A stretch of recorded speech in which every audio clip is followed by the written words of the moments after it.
Hello everyone, can you all hear me? Yes?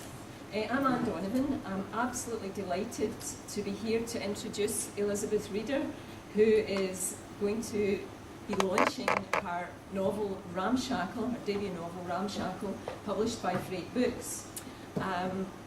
As many of you know, Elizabeth is originally from Chicago, but has lived in Glasgow for a long time, not exactly sure how long.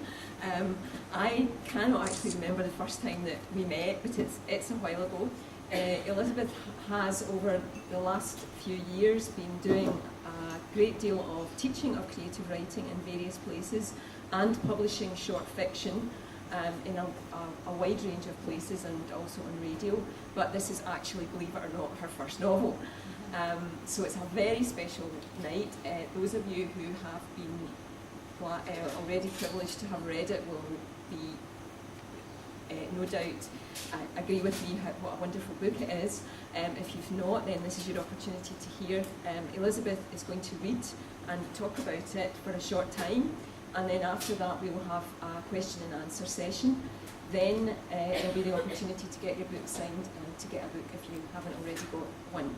Could I just ask you, while we're getting the mic sorted out, switch off any mobile phones, please, before we get started. Thank you very much. Welcome, Elizabeth Reader.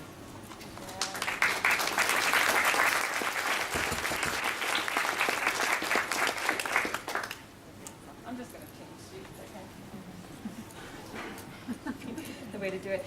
Thank you, everybody, for coming. I'm so pleased to see so many of you there, and from so many different parts of my life. It's kind of 16 years of living in Scotland, all in one room, which is actually quite amazing.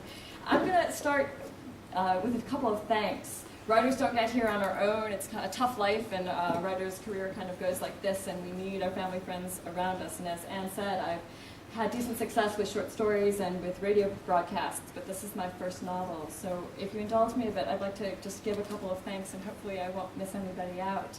I want to first thank my family back in the States, my mom and my dad in particular. They can't be here for many reasons while they're in the States, but also my dad passed away between the writing of the book and the publication of the book, and he's been one of my best readers over the years, and he read this and gave me literary and legal advice, so Mrs. Morse's house in some ways owes some credit to my dad. I want to thank my family here, in particular, here she is, my partner Amanda. She makes everything possible. She feeds me, she gives me a kick up the arse, metaphorically. She does everything, and it really makes it much more enjoyable and much more sane business of being a writer. I also want to thank her mom, Jean. She supports us both. It's amazing.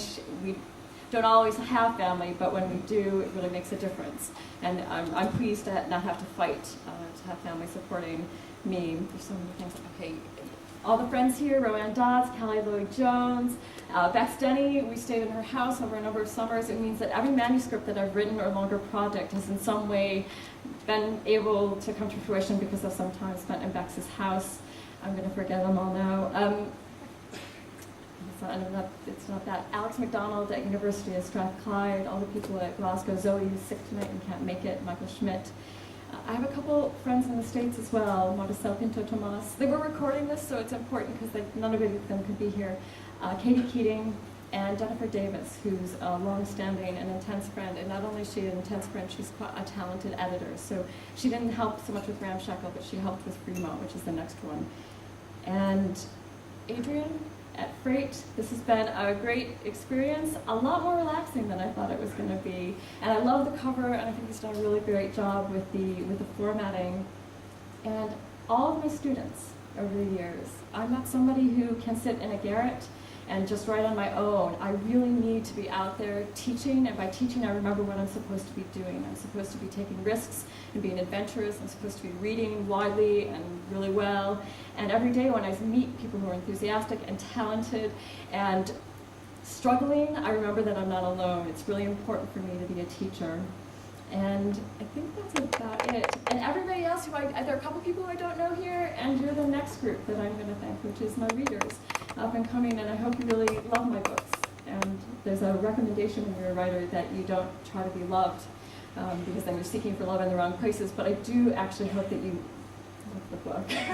That you are pulled in, that the characters grab you, and that the book stays with you long after you close the cover when you finished it. And that is my hope for it. Well, thank you so much for coming and for bearing with me for my my thanks there as well. Oh, Megan in the back. I'm going to read from Ramshackle. So some of you may have had a chance to read it, but most of you will not have had a chance. Ramshackle is about a 15-year-old girl named Rose Davis. And her dad, her adopted dad, kisses her goodnight one night. They've had a nice night at the table, doing different things. And when she wakes up, he's gone.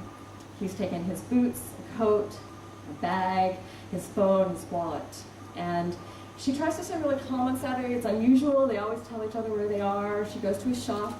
He's a locksmith, and he's not there. And Saturday's a really busy day. And she goes home. She does what you do. She cleans. She eats. She calls her friends. And about midnight, the house is creaking, and she realizes how upset she is about it all. And she calls Lyndon, which is her aunt and his sister. And Lyndon comes to stay. And when Lyndon arrives, she breaks down a bit. And then she does what I think we all start to do when something like this happens. We start thinking back about the last time we saw somebody. And it was only the night before, but she thinks, did he give any clues? Did I do something wrong? Why has he gone? So I'm going to read you her thinking back to just the night before. Well, the night before, the day after. I see us at the table on Friday night. I pick my nose and put the booger under the table like it's gum. Then I move to the side, away from him. Maybe he shifts closer to me again, maybe, but I think that's me adding something to the memory that just didn't happen. He's telling me the story of old Mrs. Morse's ancient door, whirring a key in his hand. I replay the image again and again. It feels like a memory I've always had, but it's always only a day old. I see the scene, the table, the key he's working on, the book I'm pretending to read, and I see it. He looks down so as not to cry. I wipe my snot under the table and move away. It's too much, me moving away from him. He wants to say, I have something to find out, something to find, it's important. He wants to say this and knows he can't. He stands up, and when he hugs me goodnight, it takes every ounce in his body not to squeeze me tight, not to have his grasping hand leave marks on my arms. His hug is simple, every day. Aren't we going to read? You're too old for that, aren't you? And I am. I have been for years, but he smiles, and when I get into bed, he spreads out at my feet on the comforter. I'm reading aloud. It's a cold January night, and the lake is frozen for the first time this season. Branches brush against the window, and my dad falls asleep on my bed while I'm reading, and when I wake in the morning, he's gone.